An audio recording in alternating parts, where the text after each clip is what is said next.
Welcome to the Wired for Success podcast, your show for ambitious, mission-driven entrepreneurs who want to build million-dollar businesses without sacrificing their health, relationships, or happiness, who understand that in order to build their empire, they need a solid foundation, and that the more they are thriving, the more their business is thriving too. This show brings you the very best from science, self-development, and entrepreneurship to set you up for sustainable success. Hi, I'm Claudia Garbutt, the scientist turned mindset and high performance coach for entrepreneurs, and I help you get wired for success. Hey everyone, and welcome back to a brand new episode of the Wired for Success podcast, where we talk about all things science, self-development, and entrepreneurship that help you get to that next level of success in your life and business. And today I'm bringing you a brand new and inspiring interview episode.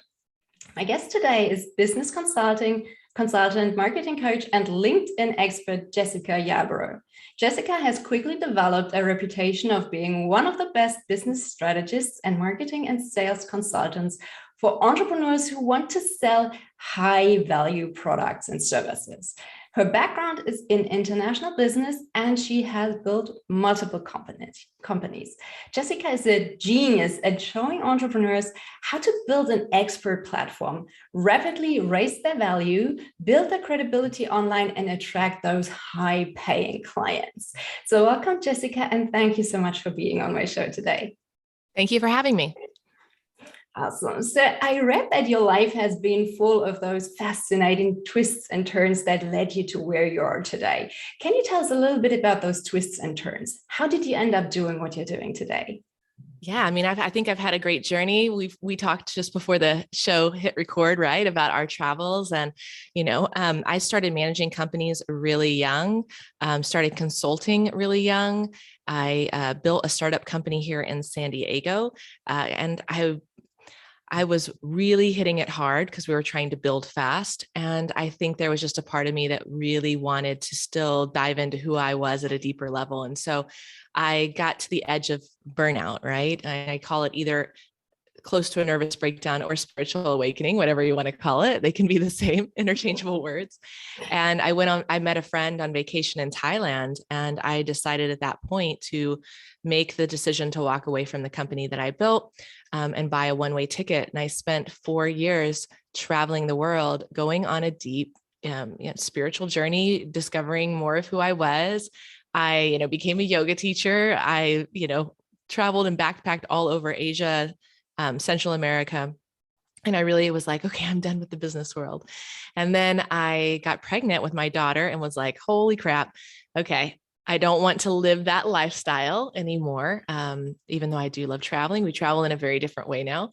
And so I went back to what my greatest strengths were. And that is being a business strategist and also still being an effective teacher and being able to take these complex topics and teach it, break it down to simple, digestible things that people can do to get massive results. So I built my business from the ground up while I was pregnant as a single mom to a 7-figure company. And I am here today really helping a lot of entrepreneurs who exited the corporate world in senior levels, whether they were C-suite, or VPs or senior directors, to monetize their genius and sell high 5 and even 6-figure packages and really grow their expert authority online. Oh, such a great story. Thank you for sharing. I always find it so fascinating to look at all those twists and turns that in our lives that get us to where we are now. And the good times as well as the bad times, the successes and the failures, and just all the experiences that really shape who we become and also what we see around us, because it's not what you look at, it's what you see, right? So I don't know about you, but in hindsight, I've probably learned more from the dark times in my life and the failures than I've learned from my successes. So maybe it's the same for you. And sometimes, or in general, sometimes it seems you have to be tested to find your strength. So what do you say? What has been the most challenging time in your life so far? And what ideas, tools, or strategies did you find most helpful to navigate that challenging time? Well, I've definitely been through a lot of challenging times in my life. Sometimes people look at a success story and think, oh, they had it easy or that was handed to them. And they don't realize what kind of how that person grew and evolved to be the person that they are today. And, I always say outside of parenthood, the entrepreneurship is the biggest personal development journey you can go on. And so, for me, the hardest journey I've been on was when I had pretty much exited the business world. And, I had a child coming into the world and I was trying to make a name for myself and build this business from scratch. And I always tell people that, the first 1 to 3 years of building a business are the hardest. They're the most challenging as you're trying to find your voice and just build a foundation. And I did that all while raising my daughter. And, I wouldn't say I had a ton of experience with children to begin with. And so what I leaned on was, number one, I leaned on having a really long-term vision. I could have easily gone and gotten a job. I knew it wasn't going to be fulfilling, especially after, wandering the earth and having such a profound sense of freedom and having already been an entrepreneur. I knew that wasn't going to be fulfilling. And I certainly didn't want to step into a startup, and drink that Kool-Aid and go through that experience again. I was done with that. So having that long-term vision that I knew that those first 1 to 3 years, they were going to challenge the heck out of me. Right. But I knew that if I just trusted my vision, and just stay true to the process, that I would break into higher levels of income than I could ever receive at a career. So that was one lesson. I think so many people give up because they see what 7-figure and even 8-figure entrepreneurs have, and they want it. And when it doesn't come in immediately, they're like, okay, I'm not there. I was supposed to be sipping Mai Tai on the beach. That's not going to happen. Okay. That is not a reality. That's a disconnect from reality with what it takes to building a business. And so they give up too easily. So one of the lessons for me was, again, just like really trusting in my own abilities. Other lessons were, when you're first starting out, you're trying a lot of different things and you're going to fail. My goal is to fail fast in those, like test things, you get through it, and again, be unattached. And I know it can be really hard, especially when you're investing money and sometimes things don't work and you get frustrated and you try another thing and another thing. And that is just part of the process and being okay and unattached to that. And again, just having that mindset around being able to invest in yourself and invest in the business and know, I don't care what anybody says, else says, it does truly take money to make money. And so understanding that you have to move beyond the fear around investing, the scarcity mindset, and know that this is how you're going to actually grow. So those are some different lessons that I definitely went through. No, those are great lessons. If you had to boil it down, maybe not just the lessons you learned from entrepreneurship, but from life in general, and is there one lesson you wish your daughter learns from you, or one core belief that you would like her to adopt to help her live a great life? Absolutely. It took me a long time to get this one. And you teach people your value. Mm-hmm. That would be it. And so one of the journeys that I went on and that I've seen clients literally with decades of experience, even beyond me, go through is a real mindset issue around their self-worth. Mm-hmm. And it took me a long time to get it. And so you teach people your value.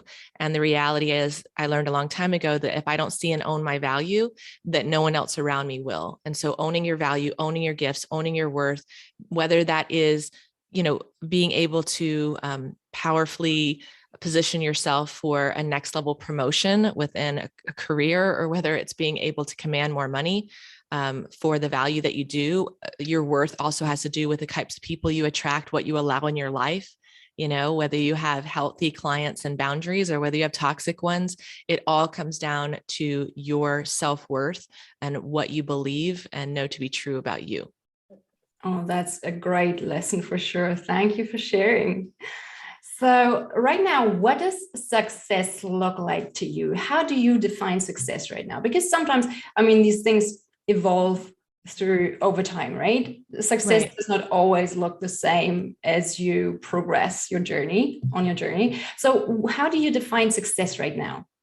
So success for me is a couple of things. Number one, it's time freedom. And, being able to spend more quality time with my daughter and being able to travel and have that freedom. I know people talk about it, but true time freedom is also having the support team around you. And especially for moms or other parents who are listening, that means, yes, having, your marketing person, your ops person, or what have you for your business, but also having your home support system, whether that is a house cleaner, a personal assistant. And I'll tell you, one of the biggest gifts I ever gave myself last year was a personal chef, which sounds crazy. Wow. Sounds crazy, right? To have that, but to have someone that is preparing nourishing meals for you. It's not that, of course, I'm a great cook, I can do that, but to have someone preparing that for you, and then you're able to actually spend more time doing things that you love, is such a gift, and to be nourished in that way. So there's so many aspects of freedom, and for everyone it's different.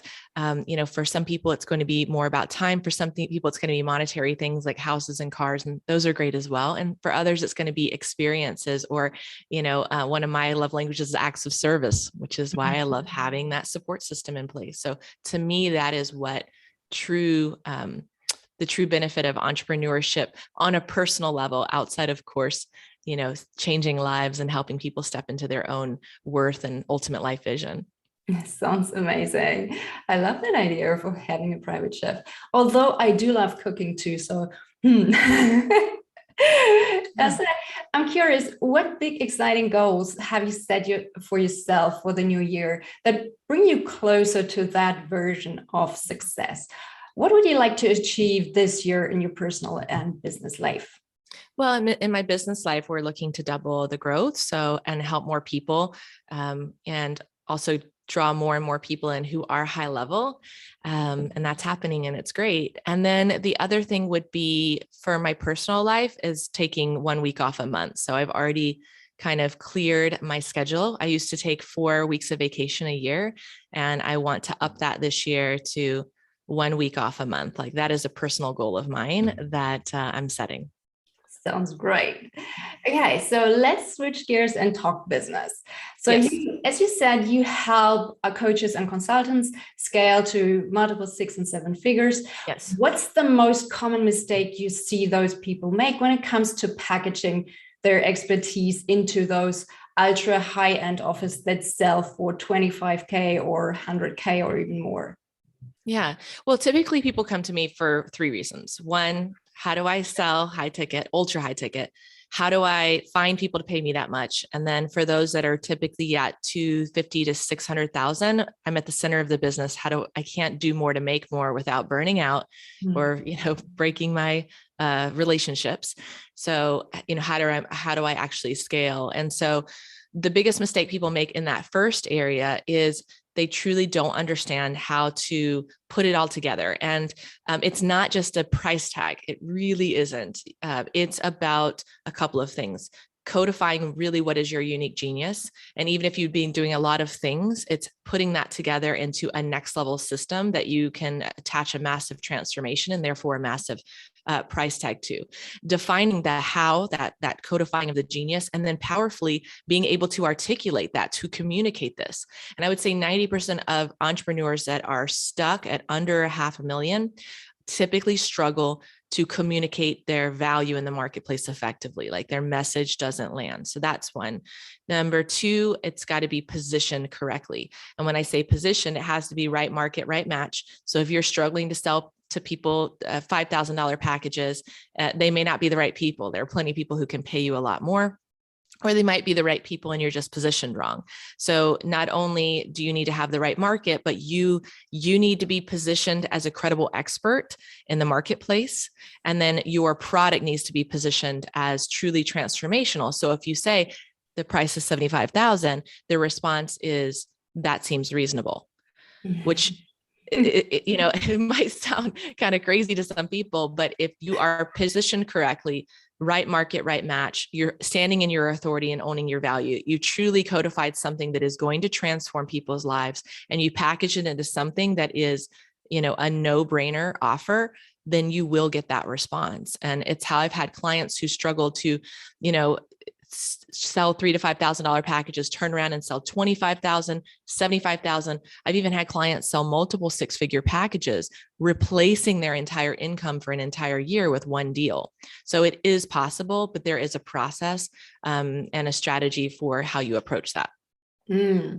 Yeah, because when we're talking about creating these types of high ticket offers, what I imagine that very common minds, or what I've seen is what very common mindset blocks are these feeling like an imposter when you first start out and putting these packages together, feeling like an imposter, or just thinking that nobody is ever going to pay me that much money, right?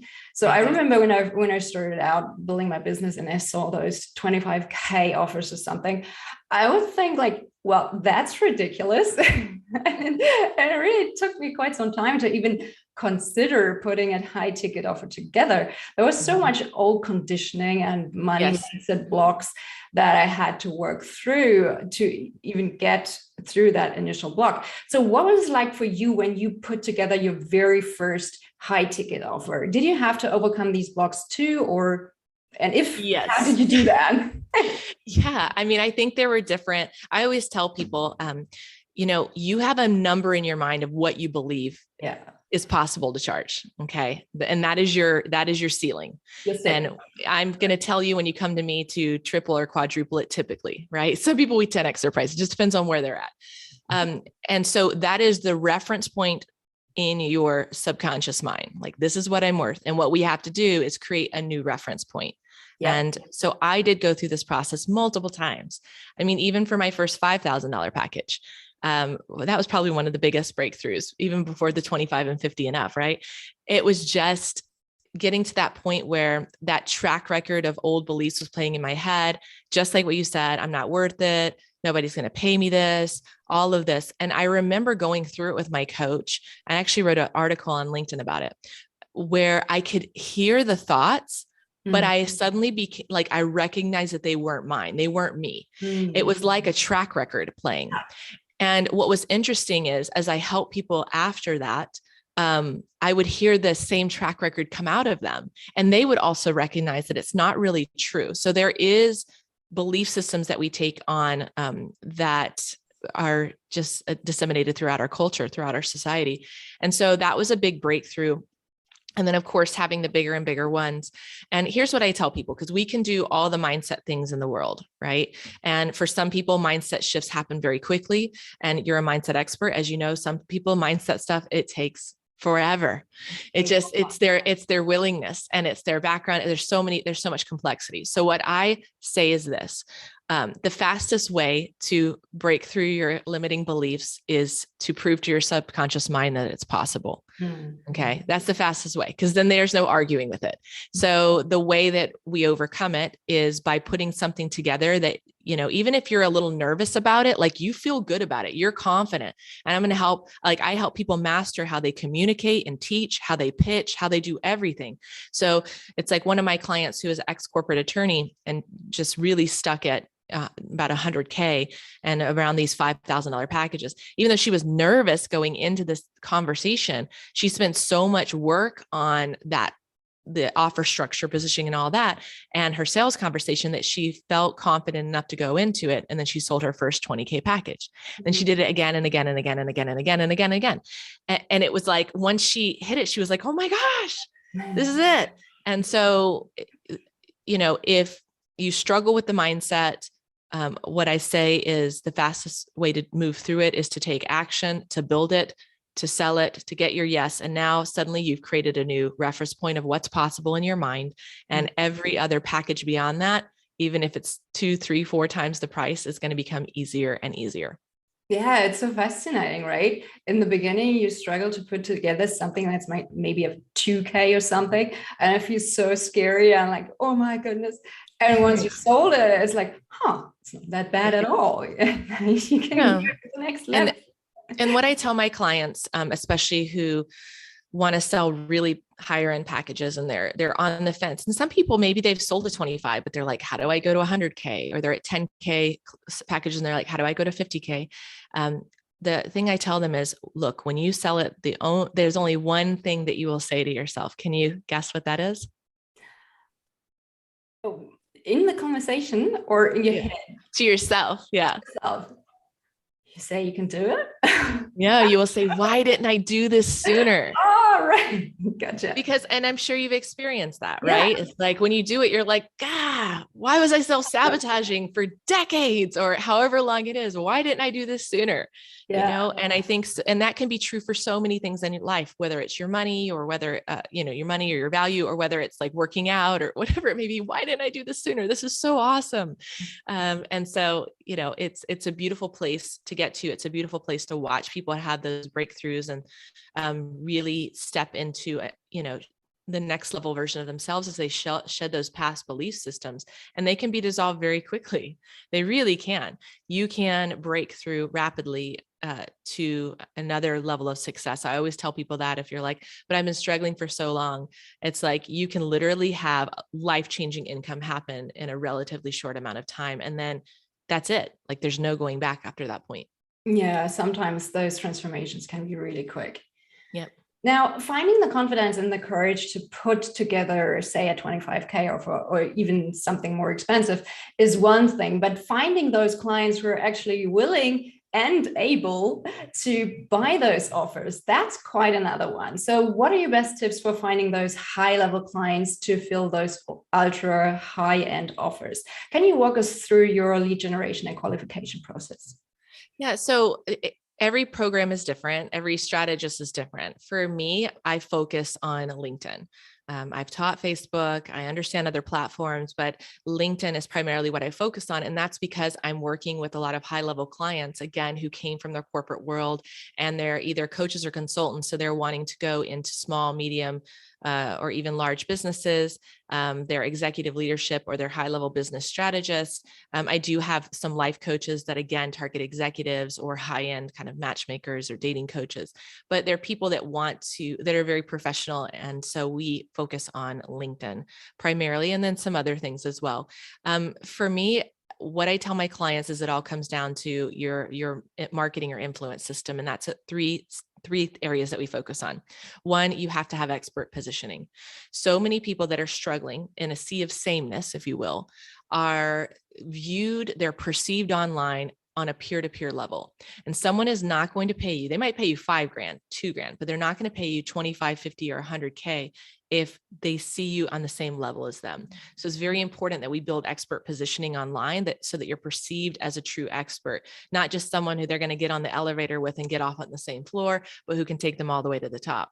And so positioning is key. And, my program's called Expert Accelerator. I teach this concept called the 4 ladders of influence. You have generalist, jack of all trades, Jill of all trades, master of none, typically stagnant at 150K or less. Specialists pick a lane, start to gain notoriety, but doesn't quite have scalability built in their business. They're typically trapped between 150 to maybe 350 on the high end. What we want to move you into is ascend up the ladder, and that is expert authority. And that's where you get that $500,000 to multiple 7 figures. And so the positioning is key. The audience is key. If you don't have the right people in your audience, then obviously they're not going to be able to buy from you. So we need to build the right audience, and you don't need to have a Gary V level of audience size.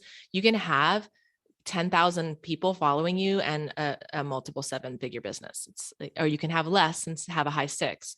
So it's not about the quantity, it's about the quality of the people that are in your audience. And you need to build it the right way and make sure that you're hitting the mark with your messaging so that you're magnetizing people to you and that are a perfect fit, and quite frankly, repelling anyone who's not a fit. Like they should be turned off from your message. They should be triggered. I don't like you, quit following you. Great, goodbye.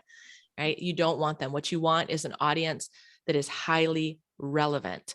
Those are the people that are going to listen to you, have that instant trust and rapport, and ultimately raise their hand to work with you.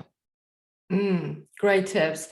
Now, for many of the listeners, they might be thinking, well, I would love to attract those dream clients, but unfortunately, I seem to attract all those people who might want what I have to offer, but they say they can't afford it.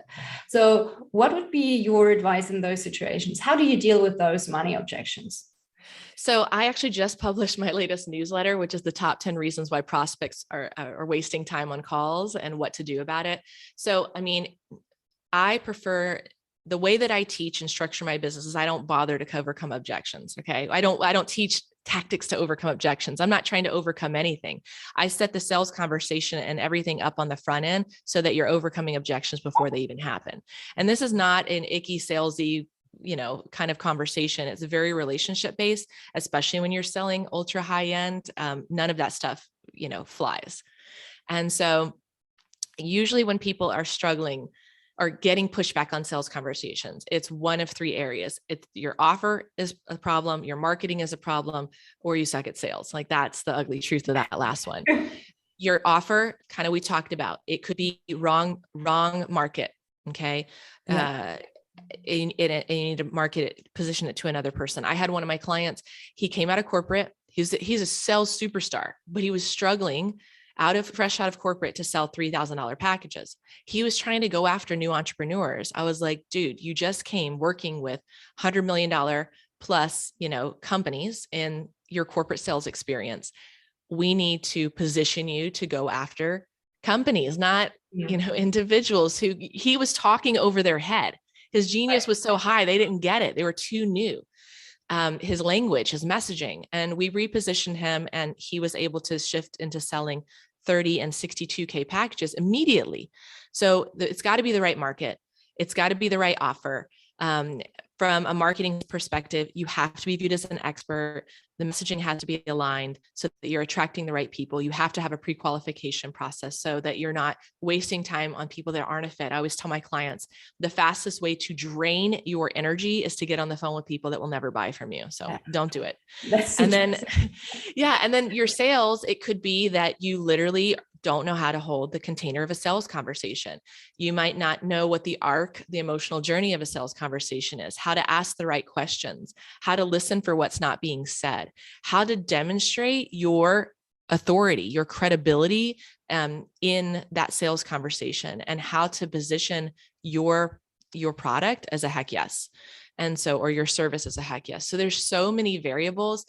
I mean, typically when somebody says I'm getting on leads that say they can't afford me, it's honestly several of the things that need to be realigned. But really, when you have marketing, offer, sales all aligned, then the sales should be flowing like a well-oiled machine. Great tips. Thank you so much for sharing. So last but not least, where can our listeners find you online if they would like to connect or work with you? Well, definitely come to my website, jessicayarbrough.com. Otherwise, hit me up on LinkedIn and let me know, send a message that you heard me on the show and I will accept. I put out a ton of content and free resources. I know I've shared some with you, Claudia, that the listeners can download. I put out newsletters, content, everything that even if you decide not to work together, there's so much value that you can get just from my free content. Oh, perfect. Thank you so much. I will make sure to put all those links in the show notes. So thank you so much for sharing all those tips and insights with me and our audience today. I really appreciate it. Thanks for having me. Take care and talk to you soon. Bye. Thank you so much for listening to the Wired for Success podcast. I hope you've enjoyed this episode.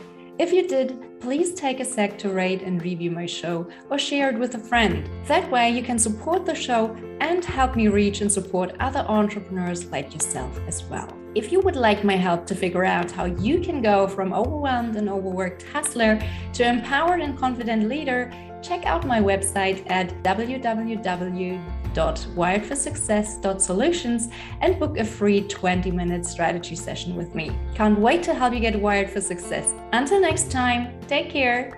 Bye.